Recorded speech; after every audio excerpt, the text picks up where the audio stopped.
Ladies and gentlemen, welcome to another episode of Should I Start a Podcast Live. Today is a treat because we've got two people in the frame, and it's a really important topic for parents. And one of the things that I would really love to get into is how the whole movement started and what the podcast did for the movement.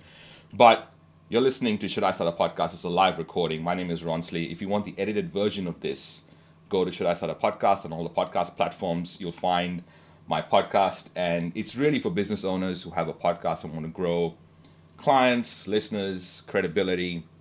And today we're going to talk about a mistake that we all make sometimes when we start a podcast is buying an expensive microphone. I'll talk about that towards the end. And and if you agree, disagree, or have any other better comments, but mention that in the comments. I would love to hear from you. If you want to feature on the show and you have a business and a podcast, and you have a story on how the podcast helps you with your business, just DM me. I would love to feature you on the show.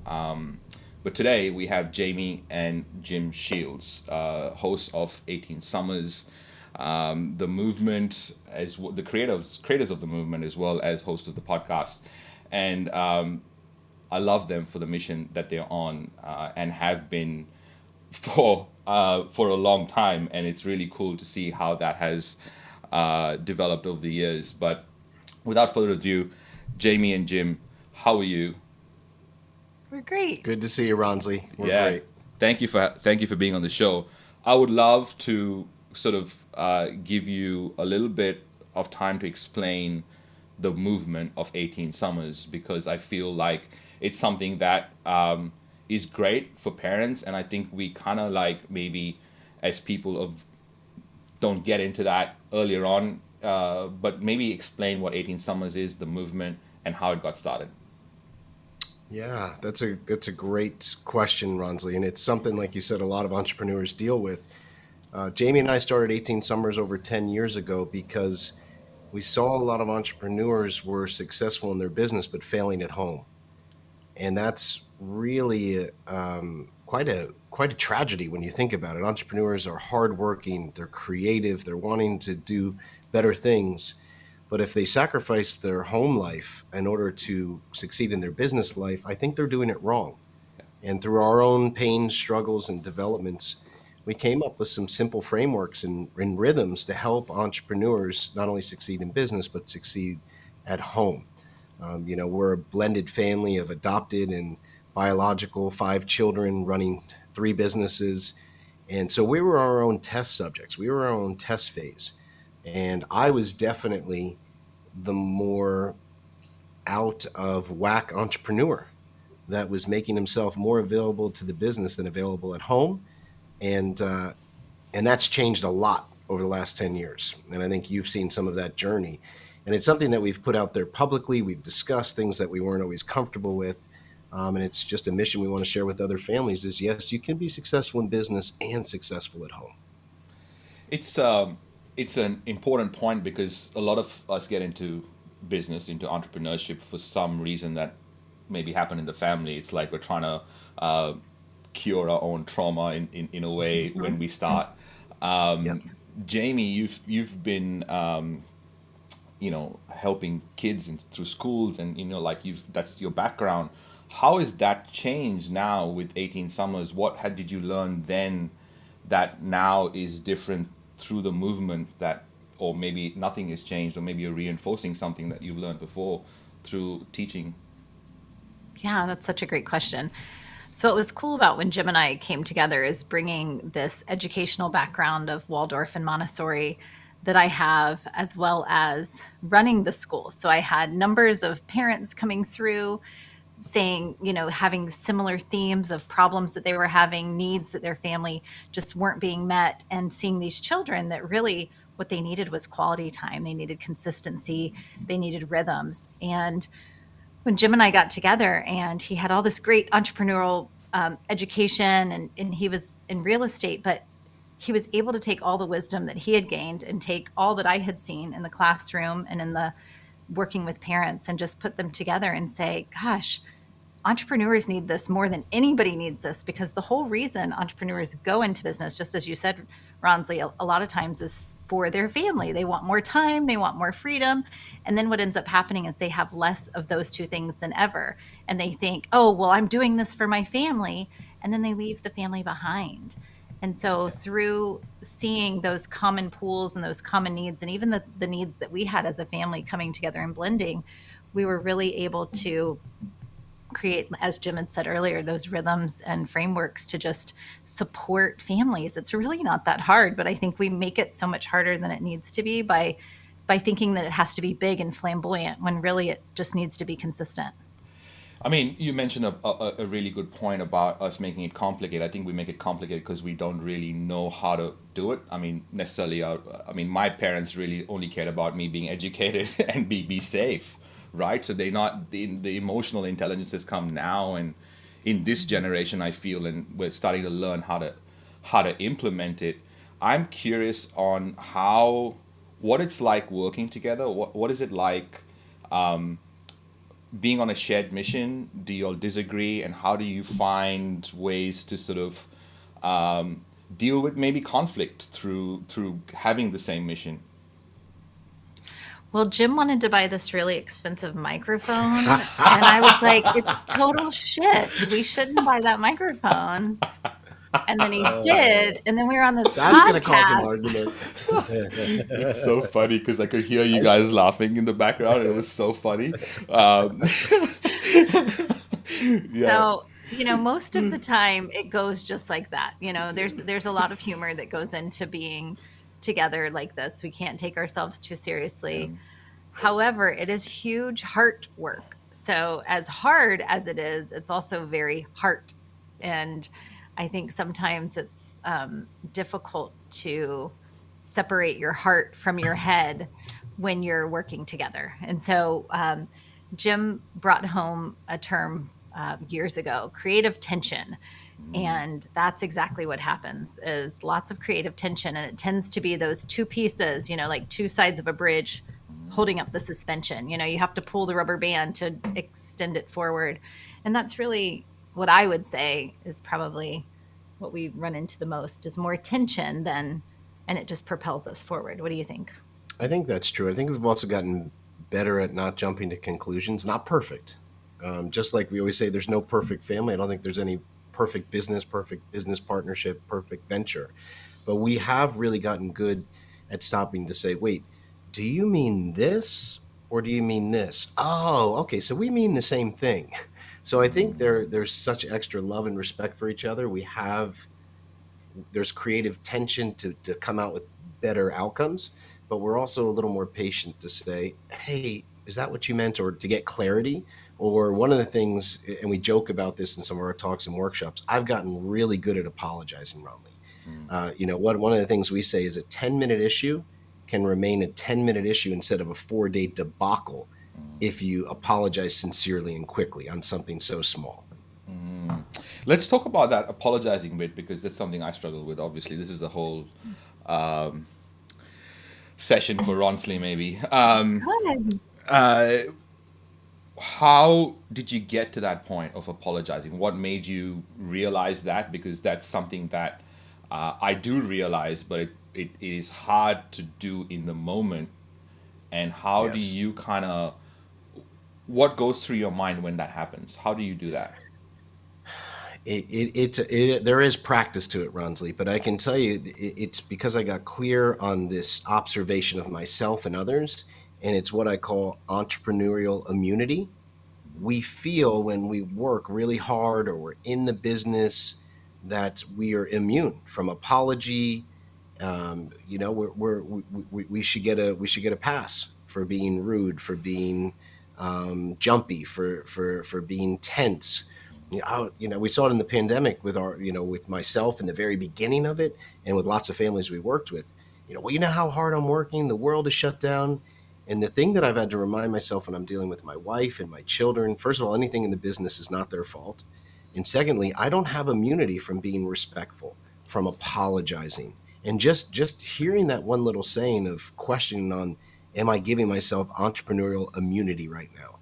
has been a really good guidepost for me to make better decisions, to not put myself above, because that's where I see a lot of separation from spouses or from children, is when you feel, oh, well, I can walk right over you. I don't need to apologize because I'm working so hard and I'm running one business, 5 businesses, whatever it is. Yeah.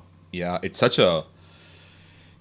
a human condition, right? When we kind of think that we are above certain things in certain situations, like someone cutting us off, it feels like it's okay for us to get mad, and we kind of do that and take that into other parts of our life, when it feels like, even though it's not meant to be okay, if it happens to us, it's okay if we do it in those situations. And I love that you brought that up. So let's talk about the podcast, and how did you start? Why did you start? How long did it take for you to start? And then what has been the thing that stands out since you started the podcast? In 2020, right when everything shut down, we had anywhere from 2 to 4 live events on the calendar. It was our biggest year for 18 summers so far. And Jim was at maybe our 4th event, and airports started shutting down. The news conferences were happening, and he was in California and we were in Florida. And he was like, I just have to get home. Like, I don't give a shit if I never talk somewhere again. Like, I have to get home. And I can't remember, did you end up doing that final talk, or did you just come home? No, you know where my final talk was supposed to be, Ronsley? It was supposed to be March 16th in New York City, Manhattan. So, but it was the one before that. You're in California. California I made, and I had to switch all these flights, but there was all these talks about, closing state borders, and here I am several states away and just wanted to get home. And he got home, and as we were still reassessing, as so many people did in the beginning, we were up as soon as the kids went to bed, we're up, we're watching the TV, trying to figure out what's going on. And a 2 and a 4-year-old got dropped into our life. Now, mind you, we already had 4 children, a 3-year-old, a 5-year-old. I'm going to have to do some math. Then 2 teenagers.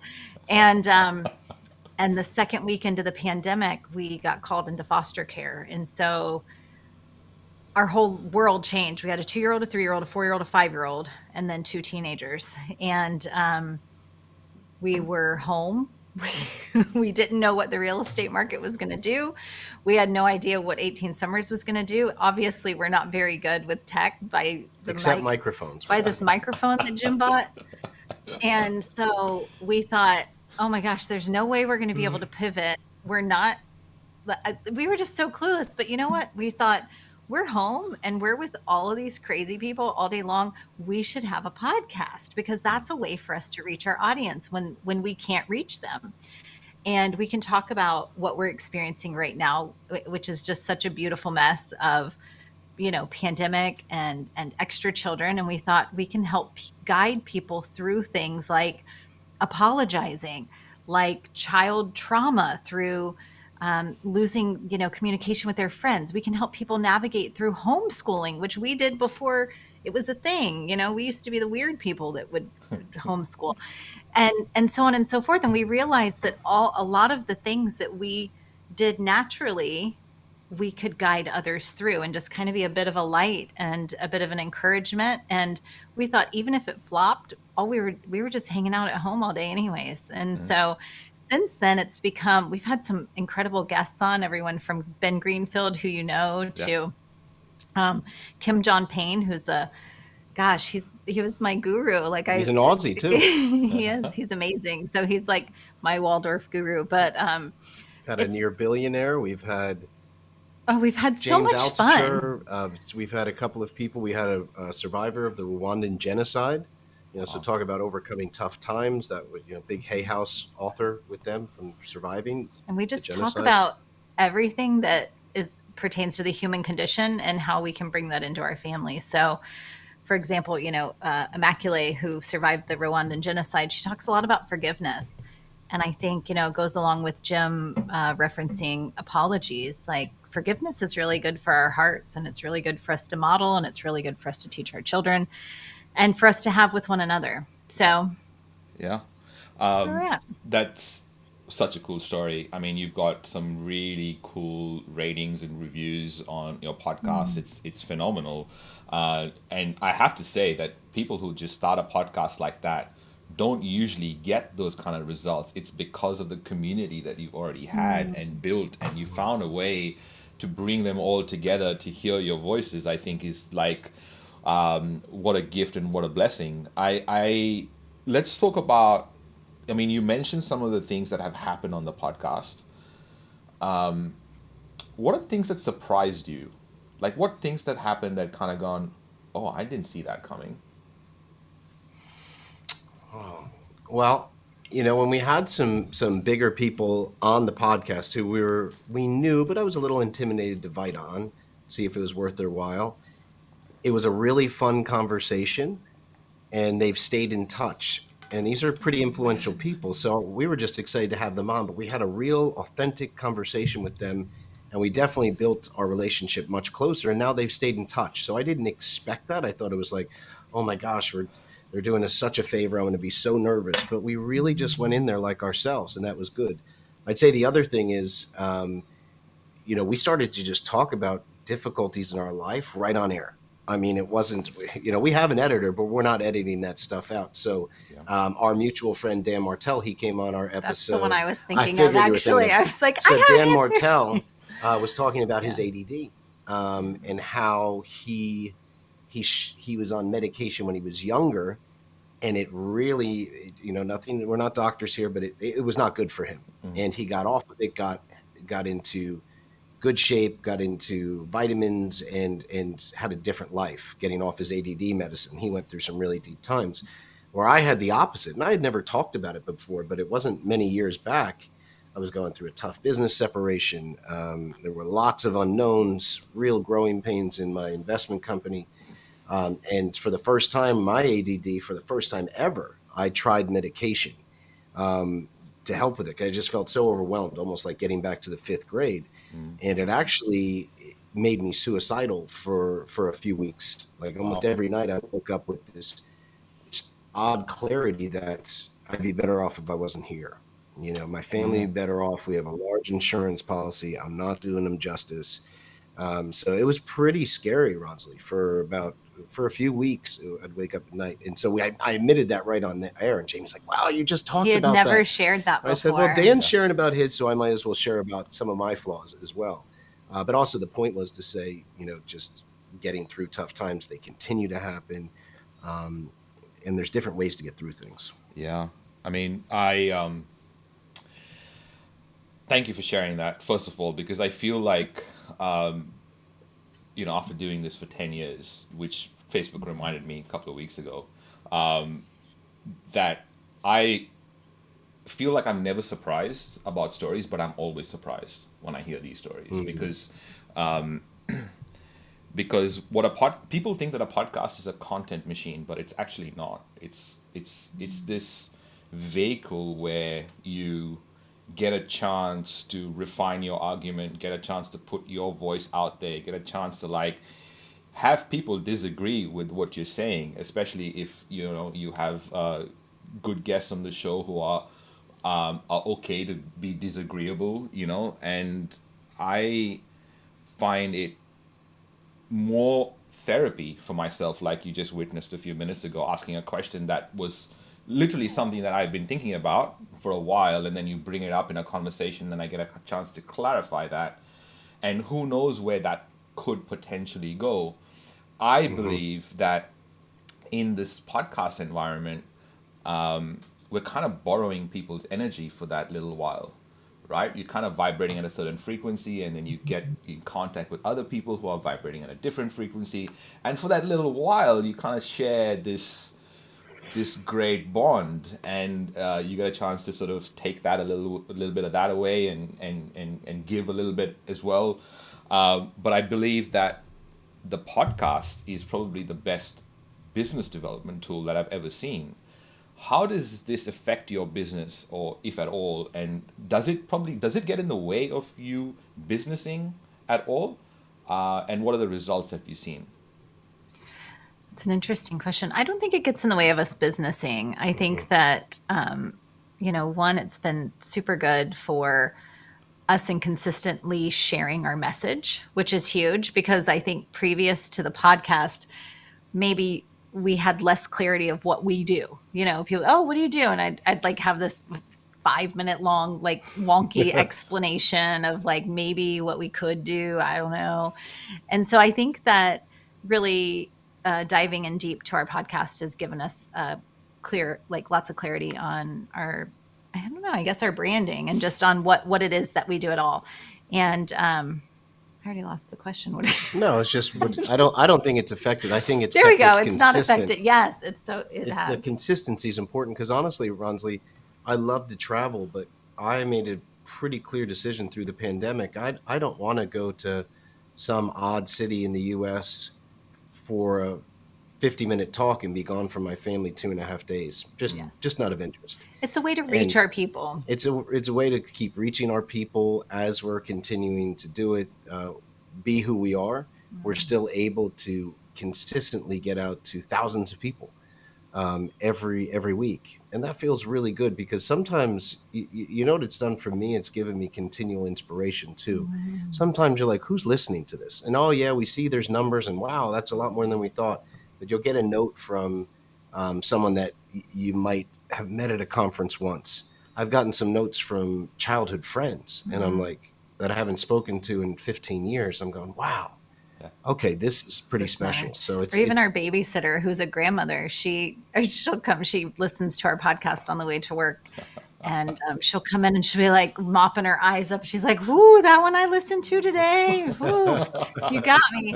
And it's so fun because like she just listens to then put it out into the world or to use it with her grandchildren or her spouse. And that's one thing that surprised me is I feel the range of people who listen to our podcast is really, like you said, I feel really inspired by the conversations we get to have. I learn so much. Yeah. I become best friends with everybody that's on the other side of the screen, right? Which is we've great. Some really good friendships. I mean, because how often do you have deep talks like that? Mm-hmm. Even at a big event, sometimes you get to have a few of those, right? But now we're having a few a week, and that feels really good. Mm-hmm. Where it's not just what's your favorite color, how's the weather, and that feels good. And something interesting, Ronsley, on the business side. I've been a real estate investor for 24 years. Real estate investments and my real estate investment company paid for 18 summers to start. It was our next. But I always thought I had to keep the world separate. In fact, people who knew me in family education didn't know I did real estate deals. And people who knew me for real estate deals didn't know I had a family education business. That was years back. I kept the two separate. I just got bad advice around that. And now I've made the two very combined. Mm-hmm. This is who I am. I do real estate deals and family education, and it has grown both sides. That's been really interesting to watch. And in a lot of real estate events where I work with a lot of investors and stuff, they haven't invited me to do a talk on real estate. They got lots of guys to do talks on real estate. They've invited me to do a family talk. Mm-hmm. So it's been really interesting to watch those two blossom together in a very odd but very effective way. I think we build a lot of trust. There it is. It's built a lot of trust. Yeah. It's a great word. I mean, there's a reason parents sing to their kids before they're born, right? This voice is such a connected medium, and I think we've been telling stories and passing down those stories from generation to generation through voice. And I think now with that capability of having it in your pocket, I don't know whether we're taking. I think we're taking it for granted as to how easy it is to put that out there. I would love to know what your rhythms are. Like what do you plan with the podcast? How do you make it happen? What's the procedure like? How do you record? How does that go down? Well, we usually threaten the children about 5 minutes before we start to not come into this room.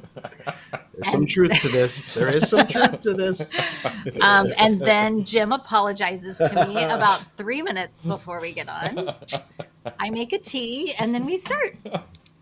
And that's one of the ways. Yes, that's one of the ways that this works. And then Jim plugs in the shitty microphone right before we go.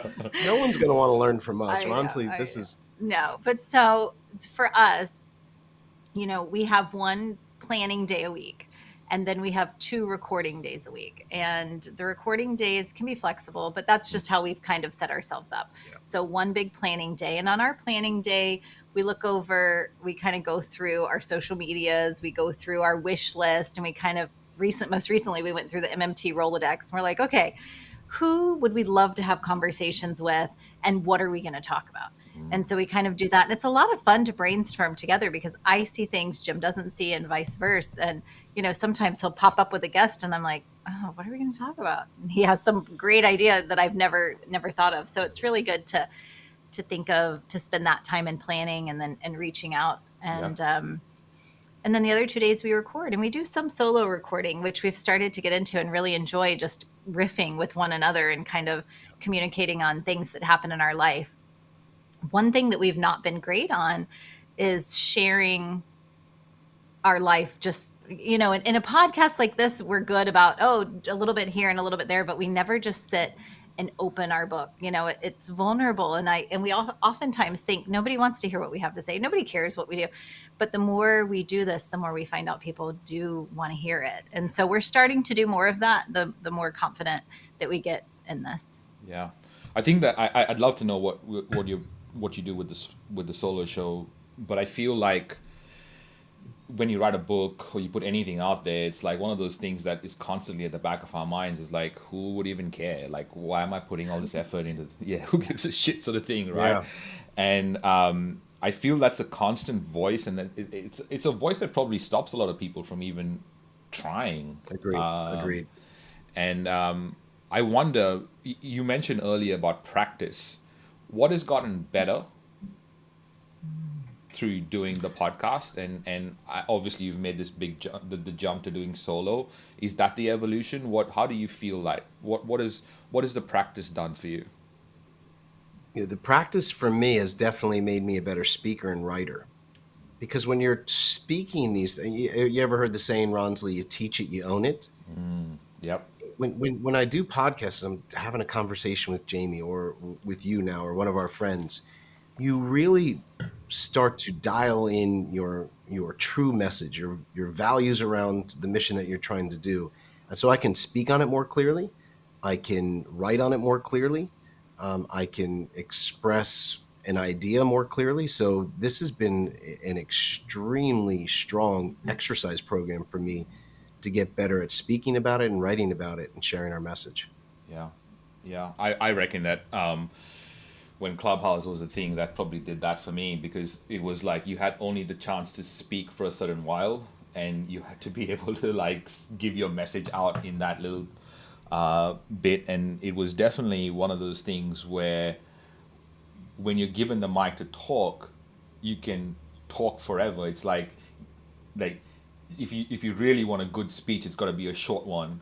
But if you're given 45 minutes, you can talk about whatever and like riff for as long as you want. But putting something into something really succinct is so hard. I'd love to know, I mean, just from who you are as people and your evolution as entrepreneurs, how do you measure success now? Or is there a measurement of success? The fact that you guys have planning days is huge. Not many entrepreneurs have planning days. So you must have a measurement for success, or you must look at it from some angle. How do you measure success in the business or within yourselves or with the podcast? I think success comes for us at the end of an interview, and we can look at each other and be like, wow, that felt really good. Mm-hmm. And 18 Summers and the podcast is really, it's like I said earlier, it's big heart work. And so when we close that computer and we're like, wow, that was awesome, I'd love to talk to them again, we could do this again, and we kind of debrief and chat about it, that feels really good. When people reach out to us and say, wow, that made a big difference, or I saw myself in that, or I used what you said to help my own family, that's success. When we get our numbers back from our podcast, whatever, and we see how many people downloaded, and it's like, wow, it's making a difference. And that's really what we're here to do. It's not, the business will come if the work is put into it. I really believe that. And yeah, I agree. I think a simple one too, you said it the other day, I think a big one for us, Ronsley, success around this is our teens, or 16 and 18. They still like to hang out with us, and they're supportive of what we're doing. That's for the theme of what we're about and 18 Summers is about, and the fact that they're supportive and they legitimately still like to hang out with us. I mean, and my jokes are terrible. You've heard them before, Ronson. But but they really do, and that is a big measurement of success for us. That having them still flop down on the couch and want to hang out with us, and it's a genuine trophy for us. And why wouldn't it be? I mean, when I was in the States, I heard this story about this person who's on tour for the Think and Grow Rich Foundation, and he talks about like sex, I think, and he's the person that sort of has affairs with everyone during this tour, and apparently it's this thing that everyone knows. I forget his name because it didn't really matter, but it was this. And I find that is probably, like, I was about to not ask that question because I was like, how dumb is that question to ask about success? But I'm so glad I did, because, I don't, like, if you distill that down, that is the work that returns. Like, of course that gives you is the trophy, because that means whatever you're doing is working for the family, right? And that's why it's okay. And that's why some people talk about imposter syndrome. Philip McKernan, who we both know, doesn't have a filter, and he says things like,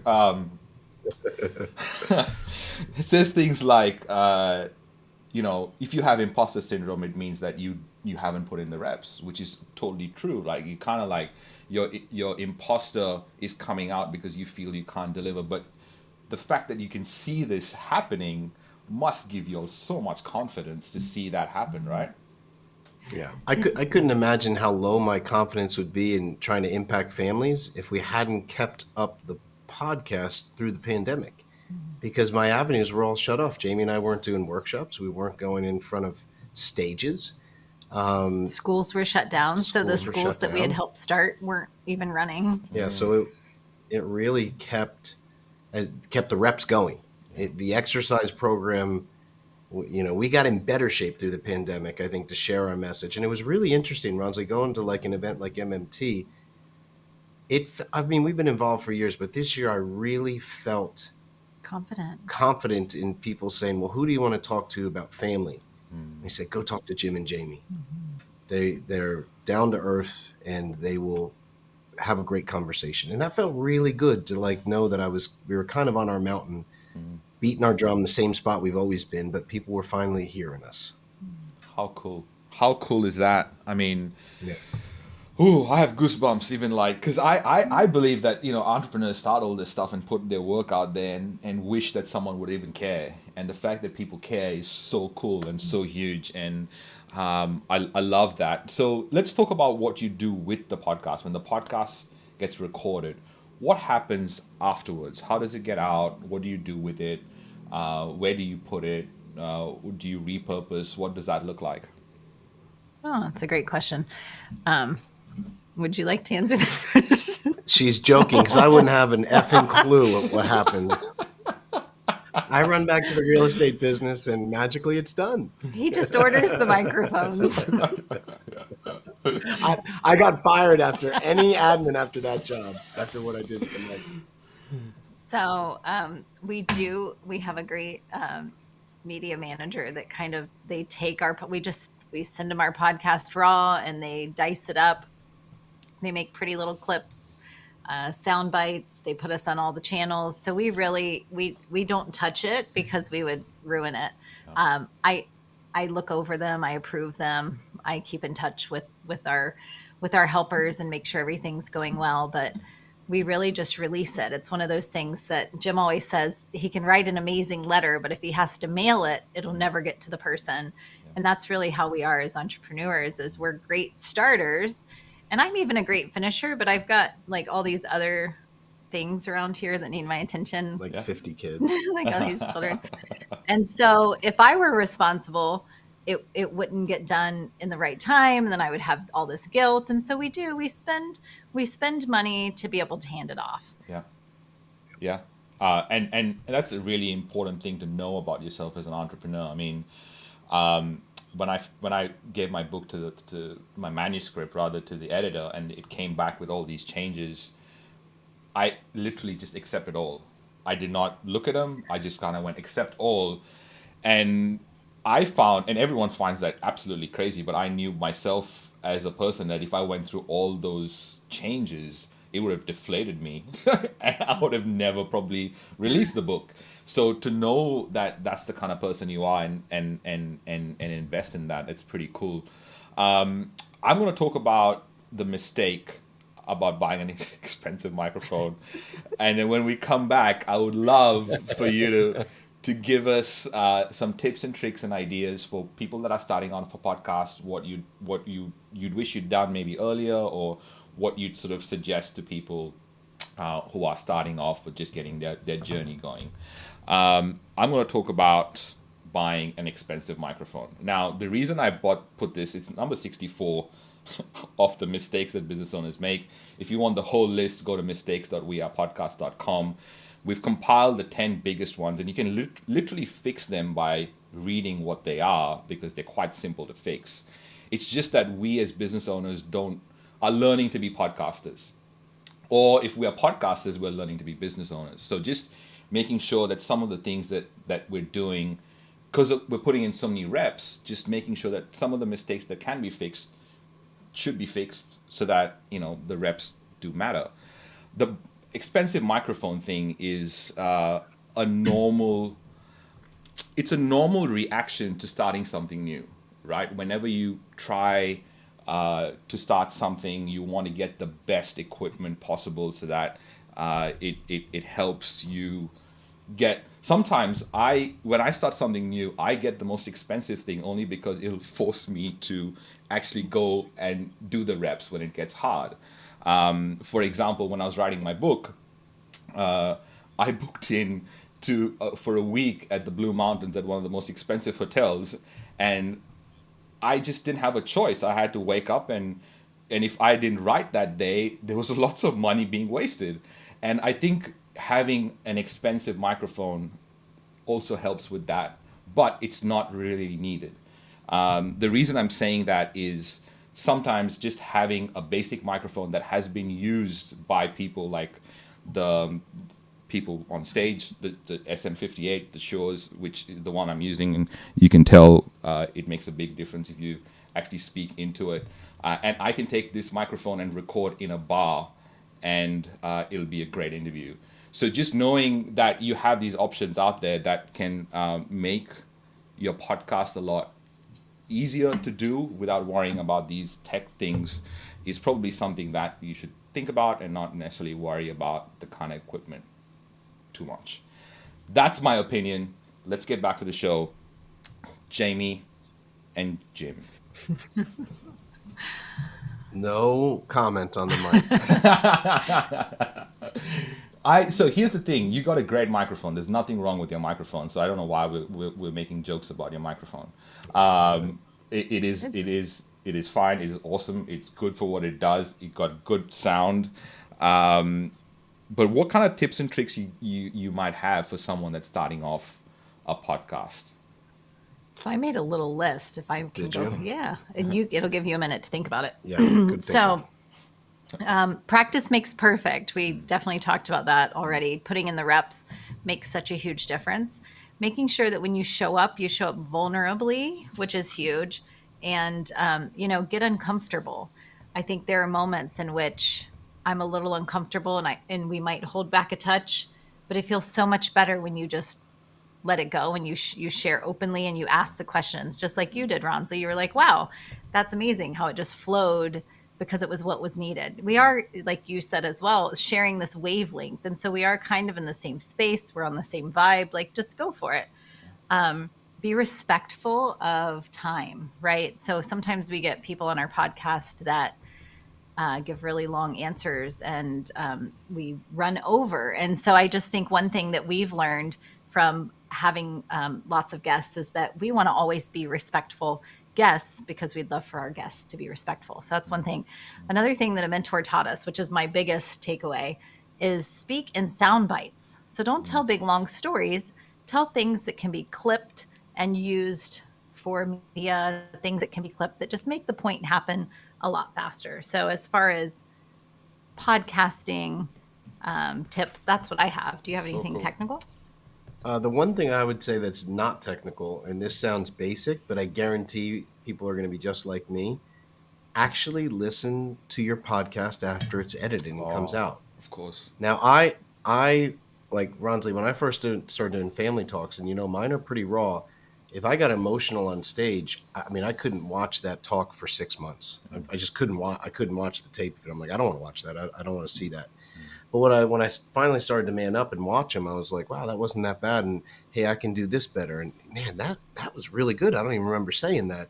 And so now that I've started to actually go back and listen to my podcasts, I'm less harsh on myself, and I'm like, oh, I could have said that better, or a little more concise, or man, we rock that shit. That was a really good episode. I mean, there's times where entrepreneurs are hard on themselves, but I've actually patted myself on the back and gone, wow, that sounded a lot better. I'm really glad I listened to this. And you'll start to reward yourself with a little bit of confidence, by going back and reviewing and how to do things better as well. Yeah.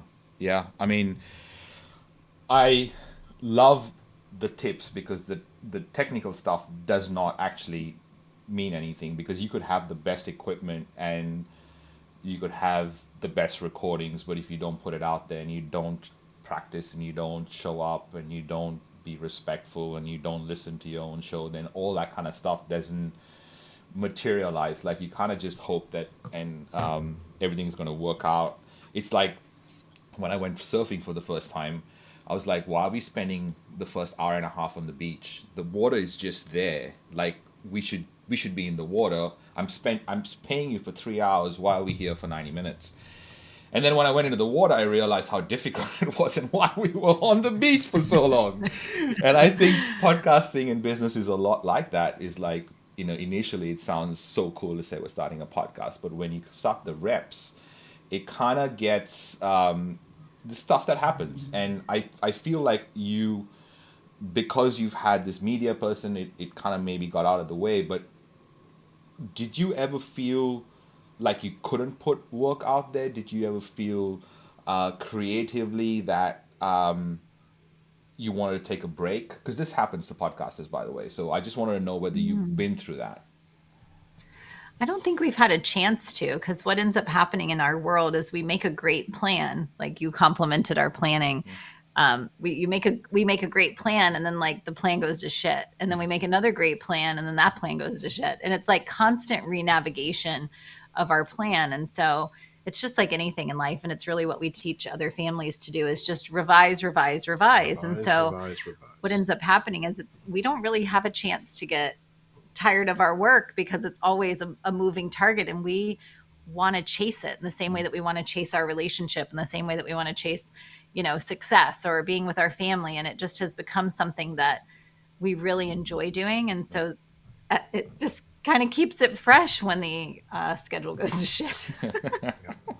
I want to ask this because I feel like this might be a good question to sort of wind the show down on, because I think that we do things and we don't really give ourselves necessarily credit for it. But you do planning, you do the recording, you have all these systems in place. What are your reps weekly? Like, you have systems in play. It's just maybe we've not asked the question.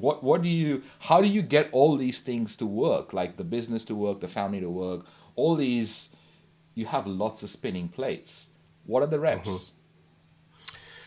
We have a couple of things that are really, really, really clear. So tonight when we get off the phone with you is date night. We do date night every Wednesday, 5:30 to 8:30 or 6 to 9, depending on our schedule. Today is Thursday, though. Oh, Thursday. I'm sorry. So we just changed it this week. Oh, wow. See, So I'm it's really a moving off. target. So, but we know that had to be changed for something really big of the babysitter change, and we moved it. But we just have like Thursday mornings is our CFO meeting. The CFO for our two businesses comes over. We go through accounting, we go through numbers, we go through strategy. Every Monday now, and that's been a moving target, but we have podcast planning. So we schedule in blocks things that are important. Every Tuesday night we meet with our teens and we kind of deep Tuesday- dive with them and their friends on anything they want to talk about, from porn to finances to just anything that they want to discuss. Subject, It's kind of an open forum to just to be there for them. And so we just put these rhythms in place, and it kind of keeps us from falling off the tracks too far in anything. Yeah, you schedule a rhythm. So like, Ronsley, if you wanted to learn how to surf, like you said, you're getting into surfing, well, then you're going to say every Tuesday and Thursday morning from 7 to 9 is surfing time. And if you that which we schedule gets done, so you put that on there. I've heard people saying, oh gosh, in real estate, we're trying to get this one real estate project done, and they're working on tons of other things. But once they set a intentional meeting for 2 hours a week, like every Wednesday, 10 to 12, just to talk about this project, it seems to move and get done. So we try to give hyper focus to podcast planning, to when we're available to record our podcasts. And that's a great starting point. And if you want to go to our bigger businesses, like real estate, and that, I have certain times that I'm meeting with my team every morning, every 9 to 9:20 every morning, I'm on with my team. So these are the simple rhythms that hold things together for us. Yeah, I mean, such an important point about rhythms, like the scheduling, and the rhythm, and again, I'm so glad I asked that question, because again, I feel we set the goals, but don't necessarily set the reps or the rhythms to get the goals. Yep. And those are so important. And I love the Tuesday night one with the kids and an open sort of conversation. You must have had some really, really interesting conversations. What comes to mind when I say that? Like, which conversation did you think of when I said that? Holy cow. Well, there's probably some comical It's such ones. it's such a sacred I won't embarrass space. our teens Oh on my some gosh. of them. Well, what's great here's what is great. We've had some embarrassing ones, and they all the children joke from time to time that we go through seasons of like roasting one child, but they all go through like awkward phases, and so. Well, and it's funny, just to give the funny in this, like phones are off. So phones are off, but they'll have their phones on airplane mode. Like if we were using a calculator or something for like business calculation. So they'll still have their phone. So they'll feel like one of the teens is getting roasted, and they'll sneak out their phone to video record the reaction of the other one. That's always a pretty funny thing to look back But on. it's not really a roasting. It's a time in which we support them. But what always comes up, because it's a forum and everyone can speak and everyone can ask questions, is oftentimes they challenge one another. And so when I say our children, the teens' friends will come. And so we've got, at any given time, 2 to 10 teenagers in the room. And there have been some really deep things shared with us from. What's a good one is, so one of my best friends from high school, his son committed suicide this year. He was 17 years old, unbelievable athlete, no signs. They were present. It was devastating. And so I came back from the funeral on Monday, and the next day was Tuesday, and we just had a deep talk about, hey, there is nothing at this age that can't be overcome. I know things will seem huge, and we're not saying they're not big, but you'll learn in years they're probably not as big as you're thinking they are now. And there's nothing you can't come to us on. It was just, it was a good opportunity for us to show all of the children at the table, because I believe we had 2 extra ones that night. So we had 4 teens, and then every teen that came over for a few weeks after that, we had the same conversation because we didn't want it to go unsaid. Mm-hmm.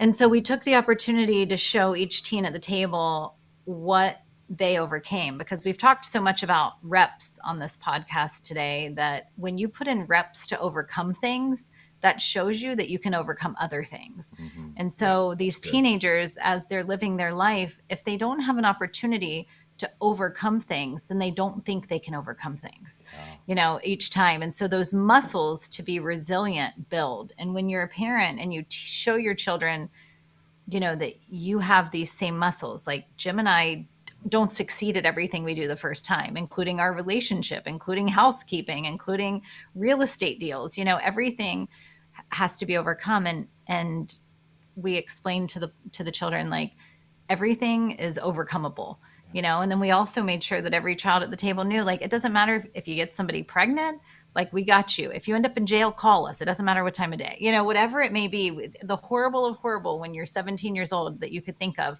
we can get to the other side of that, and we're here. So that is a great example. Yeah, so there's heavy ones. There's also, for entrepreneurs out there, I mean, our oldest son now, it has been years of demanding him follow his own path. And we wouldn't do the push-ups for him, but we'd support him. And here he is going into his own charter fishing business, which has always been his dream at the age of 18. So we'll mastermind around his business. Okay, should you go into this? Maybe you should make this offer on this boat. Here's how you might want to start to market it. So it's some really fun. It's cool because the other kids who know nothing about fishing or marketing or anything, they get to ask him these questions. Well, where would you want to live if you fish? And then he can, it kind of gets them pondering, because we're all just his forum to bounce things off each other. Yeah. How cool. Everyone listening, I suggest going to 18 Summers Podcast for Parents and checking it out. It's an amazing, obviously, podcast. But where can people find you, Jaime, Jim, if they're looking for you, and the best place to connect? 18summers.com is kind of where everything is. All of our social handles are there, and then email is there, and we get them all and answer them all individually, really. Yeah. Well, we love connecting. Thank you for being on the show. Thank you for doing this. I appreciate you giving me your time and this whole conversation. It actually makes me feel great after I finish these. So thank you for everything. Thank you so much for having us. It's good seeing you again, Ronsley. Thanks for having us. Yes, Thank you. Keep it up.